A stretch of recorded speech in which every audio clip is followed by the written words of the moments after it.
Sebagian besar hutan tidak hilang karena satu kejadian besar. Ia hilang karena dibuka sedikit demi sedikit oleh keputusan yang terlihat normal. Karena prosesnya tersebar dan sering legal, banyak orang tidak pernah benar-benar sadar apa yang sedang terjadi.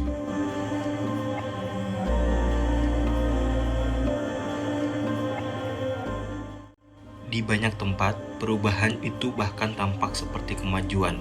Jalan baru dibangun, mesin mulai bekerja, dan lahan yang sebelumnya penuh pepohonan berubah menjadi area produksi. Dari luar, semua itu terlihat seperti bagian wajar dari pembangunan. Namun di balik proses yang tampak tertib itu, sebuah sistem kehidupan yang telah tumbuh selama ratusan tahun perlahan dihapus. Di video kali ini, kita akan menyatukan potongan-potongan itu. Bagaimana hutan berubah menjadi komoditas, bagaimana sistem global mendorongnya, dan apa yang akhirnya kita tanggung.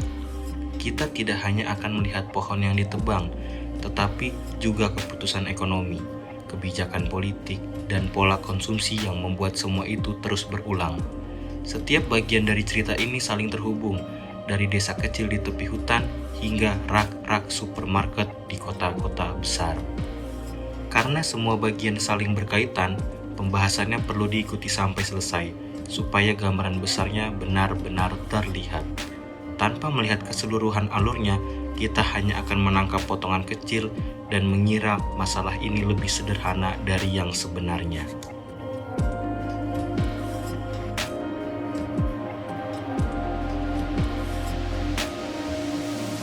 Setiap menit, dunia kehilangan kawasan hutan yang luas setara puluhan lapangan sepak bola. Angka ini bukan sekedar statistik, ia mewakili hilangnya sistem kehidupan yang telah terbentuk selama ratusan hingga ribuan tahun. Proses ini jarang terjadi dalam satu ledakan besar. Sebaliknya, ia berlangsung perlahan, tersebar, dan seringkali legal di atas kertas. Justru karena itu, ia sulit disadari sampai dampaknya menjadi tidak bisa dibalikan. Di banyak wilayah, satu izin pembukaan lahan mungkin terlihat kecil, namun ketika izin seperti itu diberikan berulang kali, hasil akhirnya adalah bentang alam yang berubah total. Dalam hitungan tahun, hutan yang dulu menyambung tanpa putus terfragmentasi menjadi potongan-potongan terisolasi. Hutan bukan hanya kumpulan pohon yang berdiri berdekatan, ia adalah jaringan kompleks yang menghubungkan tanah, air, mikroorganisme, satwa liar, dan manusia. Akar menjaga struktur tanah, daun mengatur kelembapan, dan kanopi mengendalikan suhu. Ketika hutan dibuka, seluruh sistemnya ini runtuh, bukan hanya satu elemennya. Banyak fungsi ini tidak terlihat oleh mata, tetapi dampaknya dirasakan dalam jangka panjang.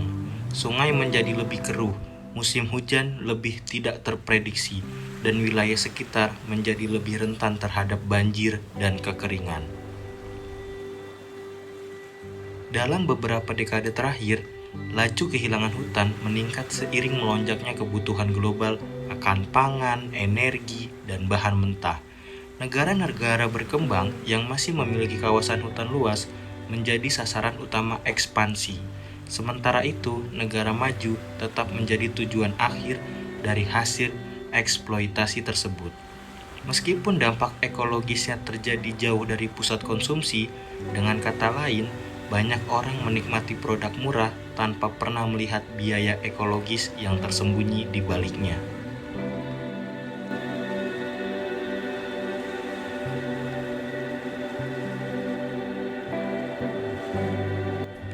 Penggundulan hutan tidak terjadi secara acak. Ia digerakkan oleh sistem ekonomi global yang terstruktur. Pertanian industri, perkebunan monokultur, pertambangan, dan pembangunan infrastruktur adalah penggerak utama. Komoditas seperti minyak sawit, kedelai, daging sapi, kertas, dan kayu menjadi jembatan antara hutan yang dibuka dan pasar dunia. Setiap hektar yang dibuka biasanya telah dihitung dalam proyeksi keuntungan. Hutan dinilai bukan dari fungsi ekologisnya, tetapi dari potensi komoditas yang bisa dihasilkan setelah ia hilang. Di banyak negara, pembukaan hutan sering dipresentasikan sebagai jalan menuju pembangunan. Ia dikaitkan dengan pertumbuhan ekonomi, penciptaan lapangan kerja, dan peningkatan pendapatan negara. Dalam narasi ini, hutan yang masih berdiri sering diperlakukan sebagai potensi yang belum dimanfaatkan, bukan sebagai sistem yang sudah memberi manfaat. Narasi ini membuat kerusakan tampak seperti pengorbanan yang perlu, padahal banyak biaya sebenarnya baru muncul jauh setelah proyek berjalan. Pemerintah berada di posisi yang dilematis. Di satu sisi, mereka dituntut untuk melindungi lingkungan. Di sisi lain, mereka menghadapi tekanan fiskal dan politik untuk menarik investasi. Industri beroperasi dalam kerangka yang sama. Selama keuntungan lebih besar daripada risiko hukum, ekspansi akan terus terjadi. Di antara kedua kekuatan ini, perlindungan hutan sering menjadi prioritas kedua. Ketika pertumbuhan ekonomi diukur, terutama dari angka jangka pendek, keberlanjutan jangka panjang mudah terabaikan.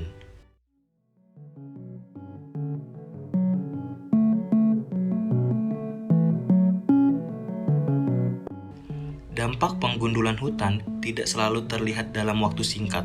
Pada awalnya, perubahan tampak kecil, namun perlahan struktur tanah melemah, siklus air terganggu, dan keseimbangan iklim mikro berubah.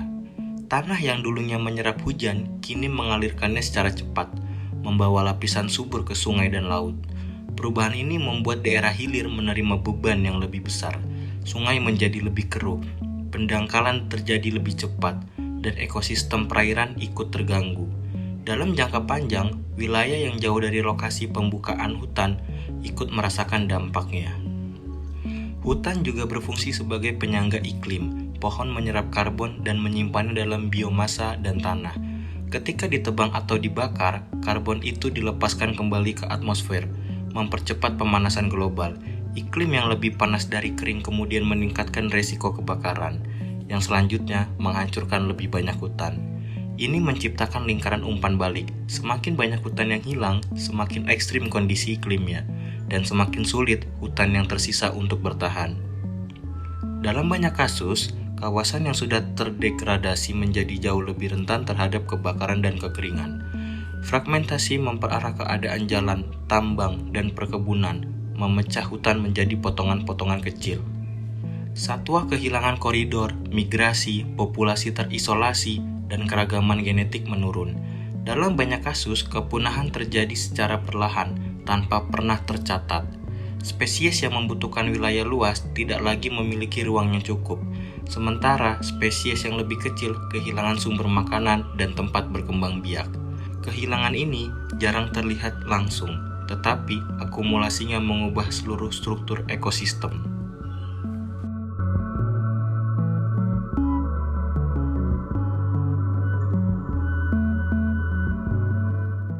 Bagi jutaan orang, hutan bukan lanskap jauh, tetapi bagian dari kehidupan sehari-hari. Mereka bergantung padanya untuk air bersih, pangan, obat-obatan, dan penghasilan. Masyarakat adat memiliki hubungan yang lebih dalam lagi, di mana hutan menjadi bagian dari identitas, sejarah, dan kepercayaan. Hubungan ini dibangun selama generasi melalui praktik hidup yang menyesuaikan diri dengan ritme alam. Ketika hutan rusak, yang hilang bukan hanya sumber daya, tetapi juga pengetahuan dan cara hidup. Ketika hutan hilang, masyarakat ini sering menjadi pihak pertama yang terdampak. Sumber air mengering atau tercemar, tanah menjadi kurang subur, dan akses terhadap pangan tradisional berkurang. Banyak yang terpaksa berpindah atau kehilangan mata pencaharian tanpa alternatif yang setara. Ketidakpastian ini meningkatkan kemiskinan dan kerentanan sosial. Komunitas yang dulu mandiri menjadi tergantung pada bantuan atau pekerja yang tidak stabil. Pembakaran lahan memperburuk kondisi, asap menyebar melintasi wilayah dan negara, memicu krisis kesehatan, penyakit pernapasan meningkat, aktivitas ekonomi terganggu, dan sistem kesehatan terbebani. Dalam jangka panjang, perubahan ekosistem juga meningkatkan resiko munculnya penyakit baru akibat kontak yang lebih sering antara manusia dan satwa liar. Tekanan kesehatan ini sering muncul jauh setelah proyek pembukaan lahan dimulai, sehingga jarang dikaitkan langsung dengan penyebab utamanya.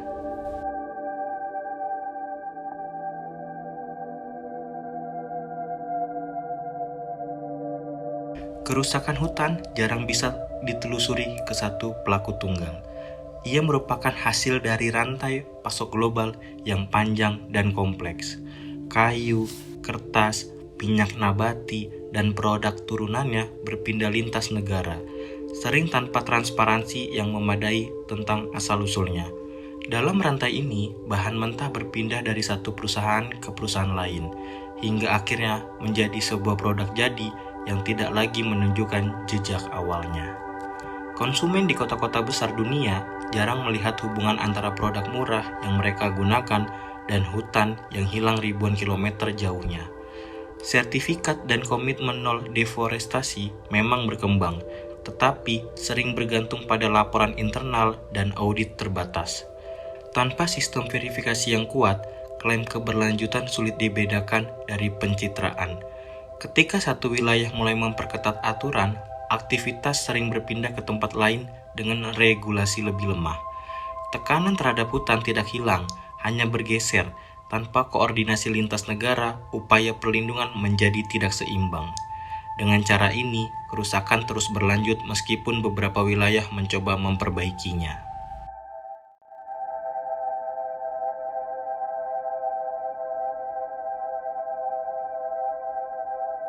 Penanaman kembali dan restorasi sering ditawarkan sebagai jawaban, namun hutan yang ditanam kembali tidak setara dengan hutan alami.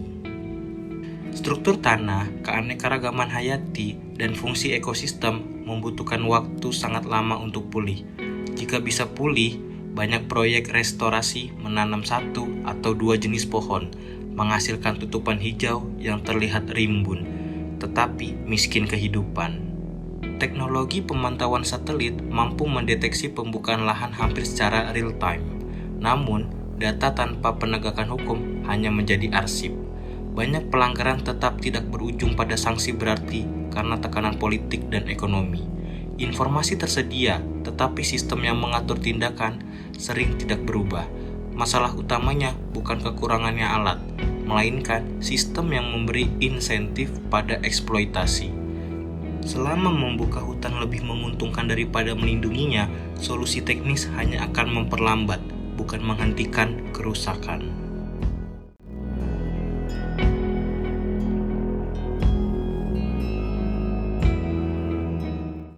Hutan bekerja tanpa henti. Ia mengatur air, menjaga kesuburan tanah, menstabilkan iklim, dan menopang rantai pangan. Ketika fungsi-fungsi ini hilang, negara harus menggantinya dengan infrastruktur buatan yang mahal dan sering kurang efektif.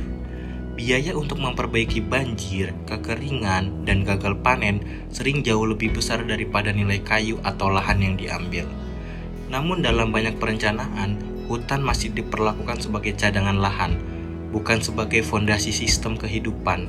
Nilainya baru dihitung ketika ditebang atau dialihfungsikan, bukan ketika ia menjalankan fungsinya setiap hari. Ia membuat keputusan jangka pendek tampak lebih menguntungkan daripada perlindungan jangka panjang. Setiap keputusan tentang hutan adalah keputusan lintas generasi. Apa yang diambil hari ini menentukan batas pilihan di masa depan. Dan dengan setiap hektar yang hilang, ruang untuk memperbaiki kesalahan masa lalu semakin menyempit. Pertanyaannya bukan lagi apakah pembangunan membutuhkan hutan, melainkan apakah pembangunan bisa bertahan tanpa hutan.